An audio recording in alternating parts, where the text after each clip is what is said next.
Brilliance Audio presents the unabridged recording of Chicken Soup for the Soul, True Love.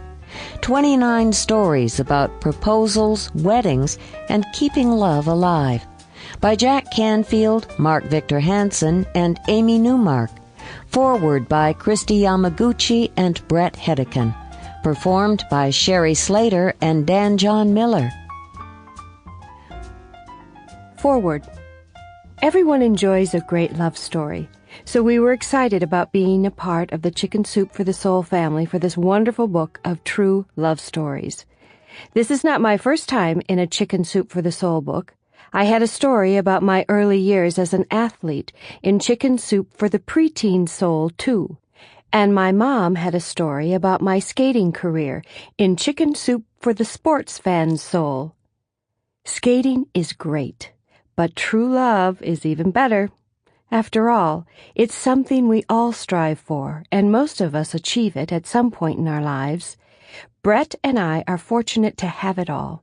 Great careers, a strong marriage, and a wonderful family. But it almost didn't happen.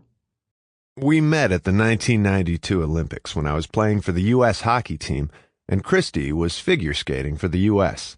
She won a gold medal that year. Nancy Kerrigan and Christy were walking around meeting some of the other American team members. Christy made an impression on all of us.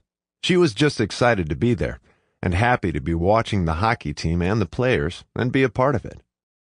There were about 25 hockey players, and I remembered a few of them, but not Brett. When we met again a few years later in Vancouver, he told me that we had met at the Olympics. I had to go back to look at the photos to see if he was really there. A hockey player was the last type of athlete I thought I would ever date. Hockey players are just a different breed from figure skaters. We always competed with the hockey players for rink time when I was a kid. We had no class.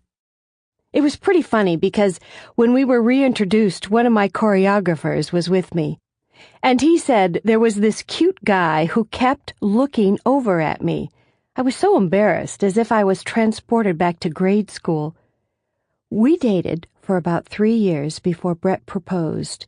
Brett was playing for the Vancouver Canucks, and I was based in the Bay Area, so we were only going to see each other over Christmas for a day and a half. Actually, only 40 hours.